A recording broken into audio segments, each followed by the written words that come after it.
Probably at home getting drunk. But since the roads don't go to his house, Good morning, Chris. have to walk through some beautifully lit woods. Hi there. How's it going, Kevin?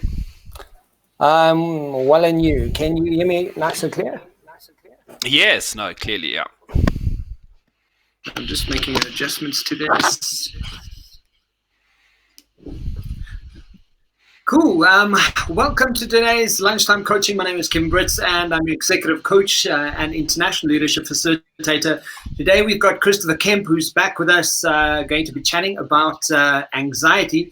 Chris, you're a clinical psychologist currently working in private practice and as a consultant in the adolescent unit at Akeso Crescent Clinic in Randburg. Welcome to today. Thanks, Kevin. Thanks for having me back.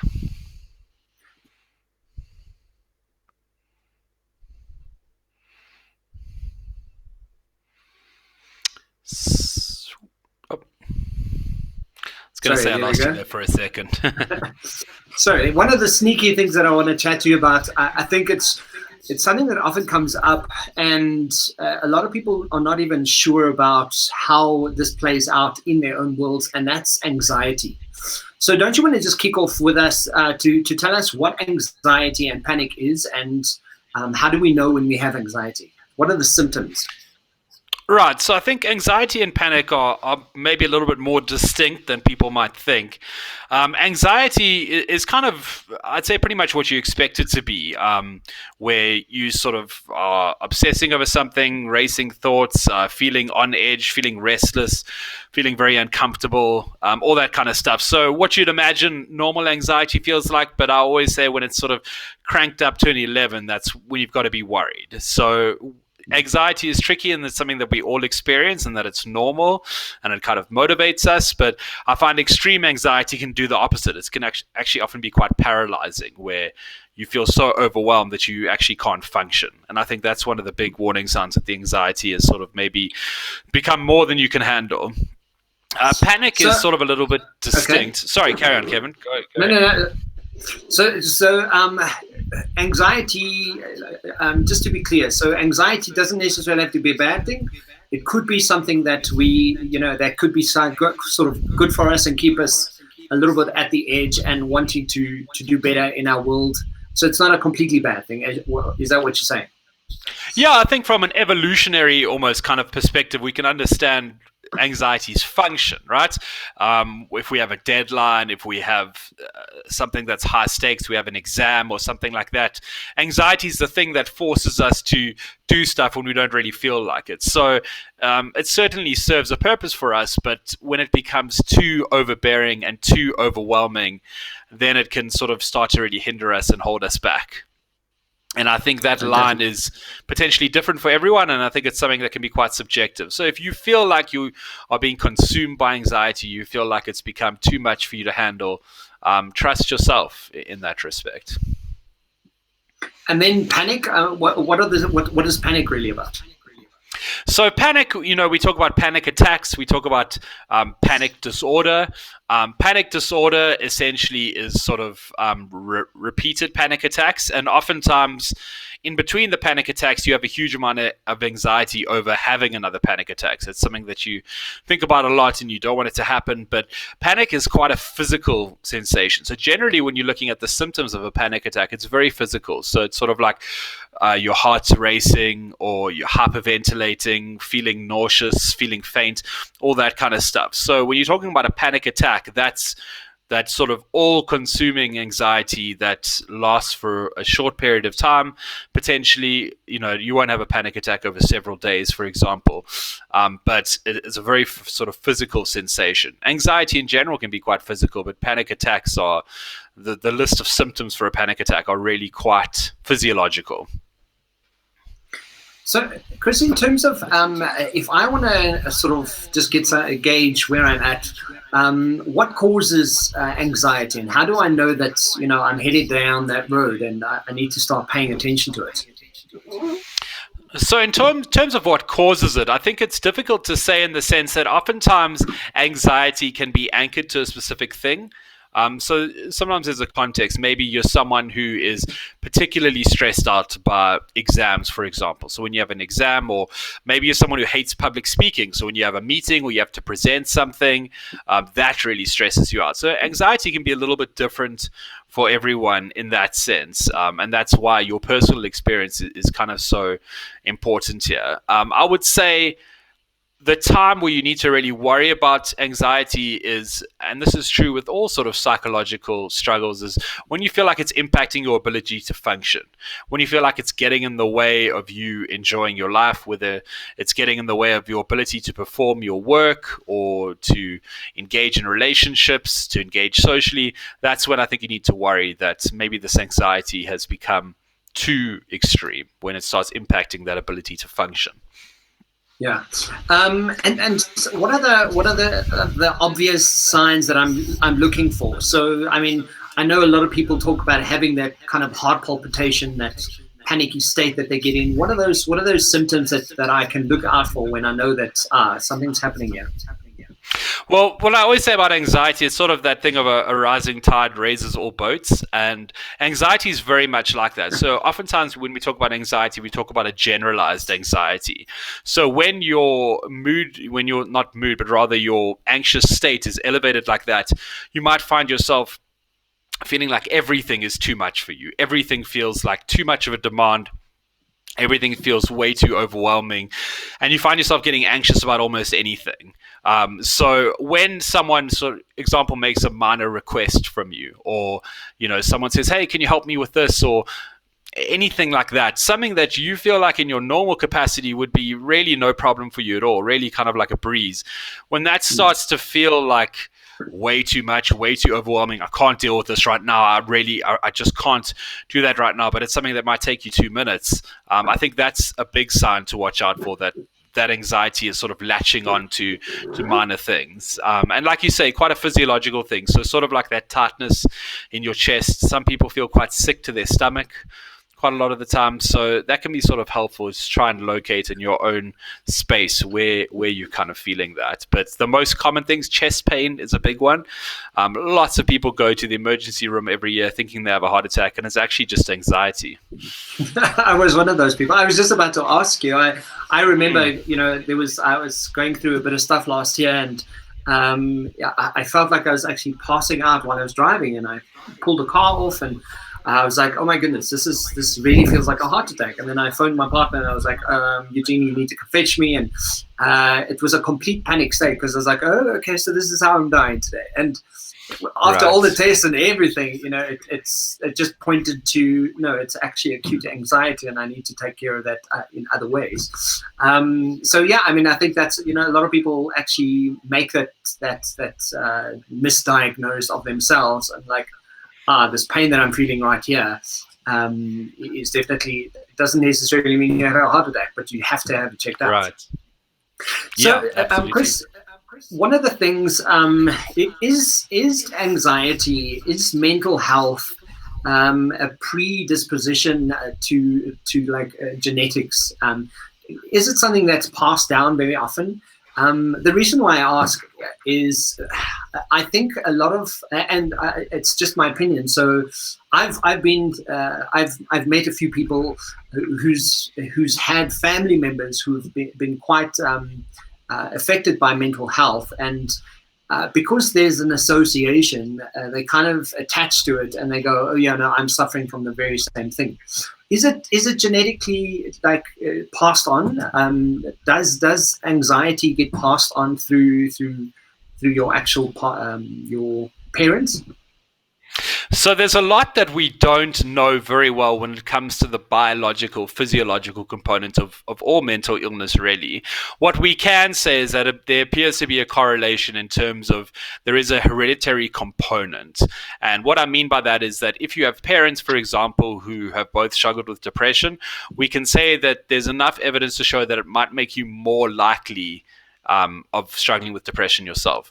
But again, all the hereditary components appear to be just an increased susceptibility and increased likelihood. There is nothing that is definite. So there's no genetic precursors or things that are passed on where 100% both your parents were anxious, you will be anxious, or depression or bipolar, schizophrenia, any of those. But a lot of them, we have found a correlation in terms of, or rather the data shows a correlation in terms of an increased likelihood. So certainly not a definite, but it's not a negligible component for sure. Also, it's always hard with this stuff because you don't know how much of it is environmentally based. So, for example, if you have very anxious, uptight parents, is that an environment that might lead to you being more of an anxious person as well? So there's all those kinds of confounding factors as well that make it not necessarily easy to predict, but there does seem to be a small correlation, or maybe not even small, but definitely a hereditary component without it being definitive in terms of if this, then definitely this. So in terms of treatment, so how do I get to a point where I, and you know, for my approach, it's always trying to go, okay, well, what can I actually do without having to put myself on medicine? Is that a good way to sort of try and curb going through an anxiety moment, or getting anxiety, or going through panic attacks?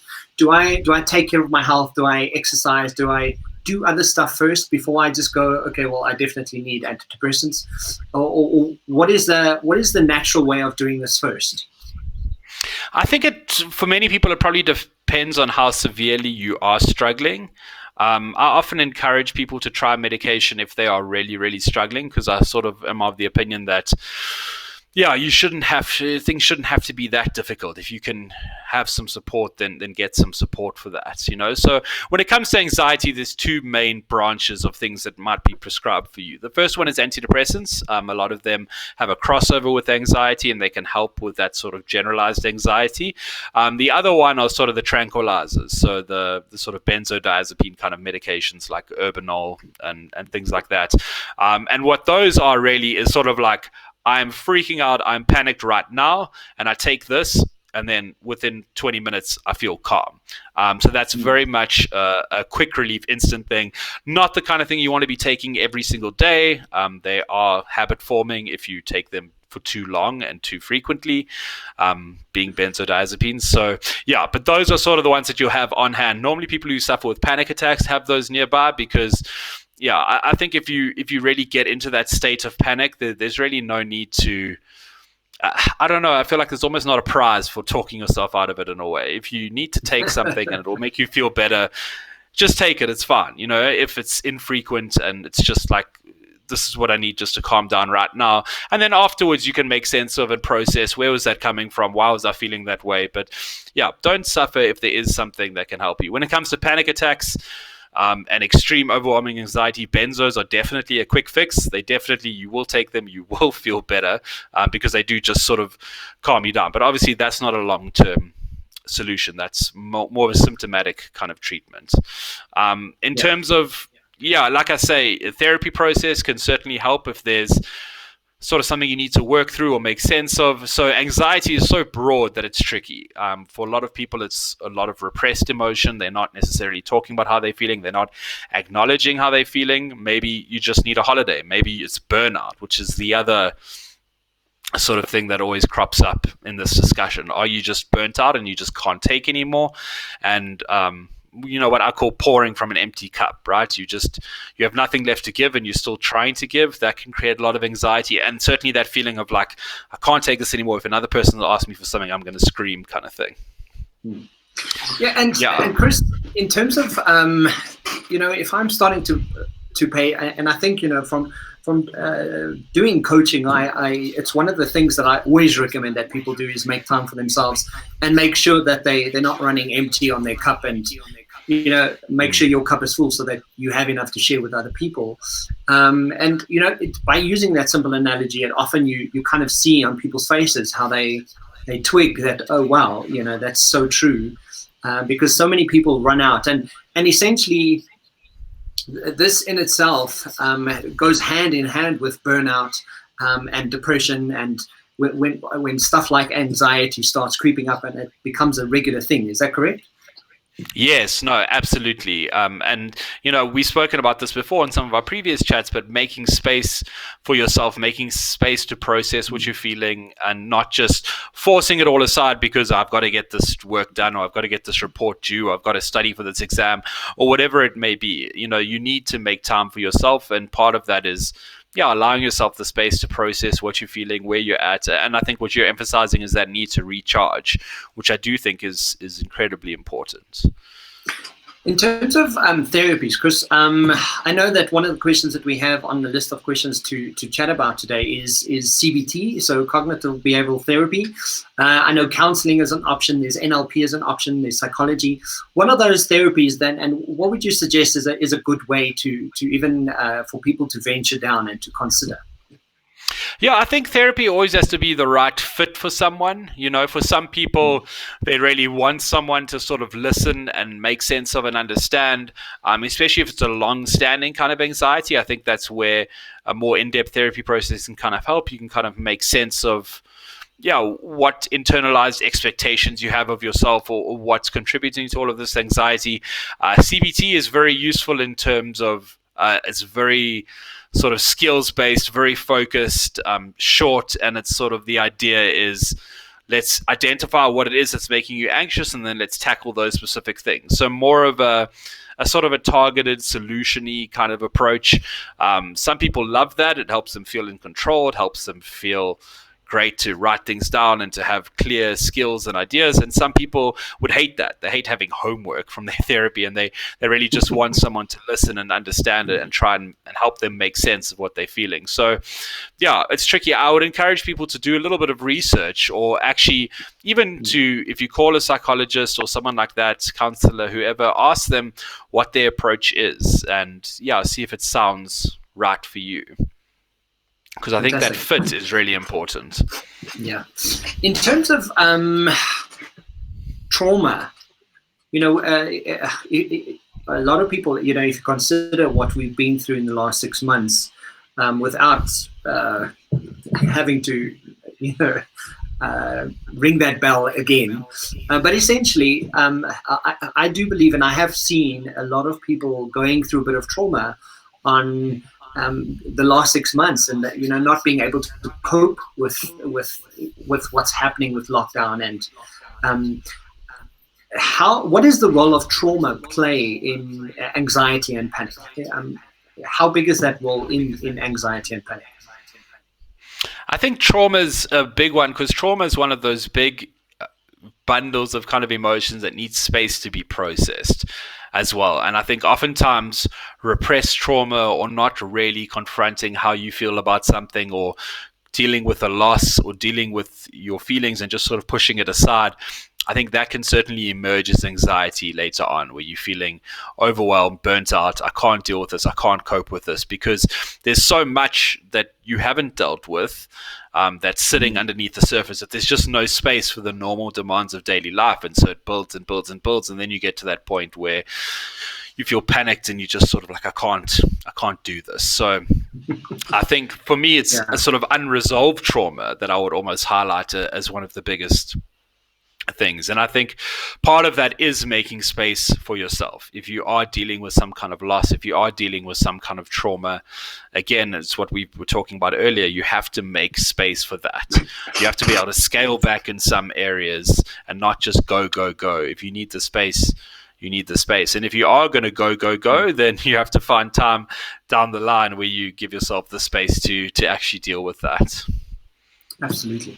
And Chris, is there a part of person's personality that factors into influencing anxiety? So I know that you earlier mentioned now that, depending on who your parents are and how they've treated you in life, but can part of my personality really play into me, really influencing my anxiety on a daily basis? Oh, yeah, absolutely. We often refer to that as kind of like temperament, like sort of who you are as a person. Some people are just naturally more highly strung or more anxious than others. We all have our different sort of makeups and strengths. So I think those things often go hand in hand. There's often positive and negatives with both.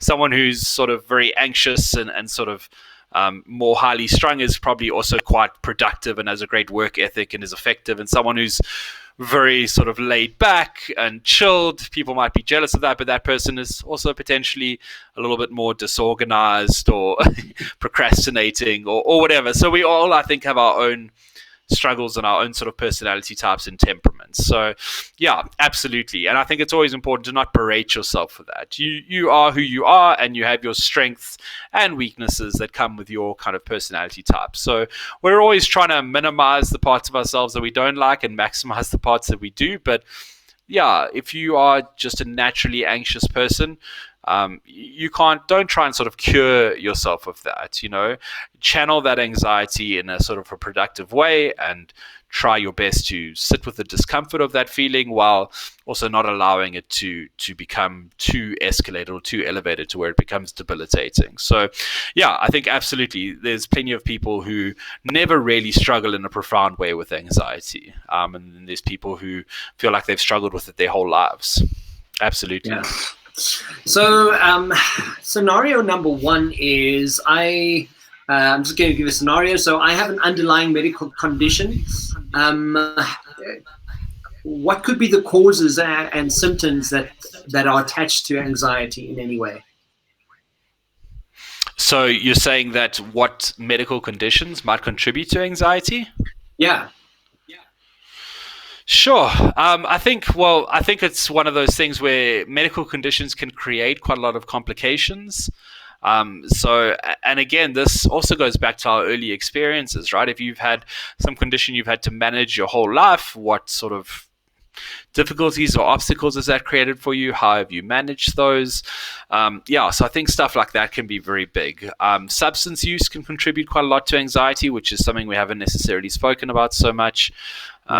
Certainly stimulants and things like that can definitely, if you are elevating your energy, if you're elevating your kind of state, it can certainly create a lot of anxiety. So that's something as sort of innocuous as cigarettes even, which is a stimulant. And obviously if you're looking at much more sort of severe substances like crystal meth, cocaine, stuff like that, all of those stimulants can certainly contribute to anxiety as well. But I think medical conditions, I would imagine a lot of the associated anxiety is how you have to manage those and how much extra burden they might add to your day, or how many more things you might have to hold in mind, or potential things that might relax you that you don't necessarily have access to, or that you held back in some way. So I think there's a lot there. I can imagine it's incredibly broad. Yeah. So I would worry about the kind of secondary complications that a medical condition can introduce, even the financial, time management, not having as much energy. Sure, I think the lists can go on and on. That just sounds like we're kind of doomed, right? Yeah, absolutely. And I think that's everyone's struggle. That's why everyone is so individual, and obviously everyone will have to manage things differently to everyone else, depending on what their own individual struggles are and expectations and circumstances are. Absolutely. So, Chris, if you could leave us with 5 or 3 at least takeaway points about anxiety, what I can do to sort of curb this, and what I could do on a daily basis, maybe just to make sure that I'm coping and I'm taking care of myself. So one of the big things I always personally say with anxiety is allow yourself to feel it. I have this silly analogy that I use, or metaphor. If you imagine your anxiety is sort of if you imagine you're sitting in a cage with a lion, or you're sitting outside a cage and the lion gets out of the cage and he's walking around, it's scary, and that feeling of anxiety is very justified and very understandable. The only thing that could potentially make you more anxious is someone telling you you have to put the lion back in the cage, right? So, and I think that's kind of what anxiety is. It creates more anxiety when you start berating yourself and saying, hey, go back in the cage. I can't deal with this right now, because it makes you feel out of control. It makes you feel like, I don't know what I'm doing here, and I don't know how to make this go away. give yourself the space and the time to process exactly what you're feeling. A lot of mindfulness techniques come into play here, sort of located in your physical space. Describe your anxiety for yourself. I feel it in my chest. I feel it in my stomach. It kind of helps you to connect with it and understand it and make sense of it. And that can be a powerful tool in just, allowing it to sort of calm yourself down in a natural kind of way.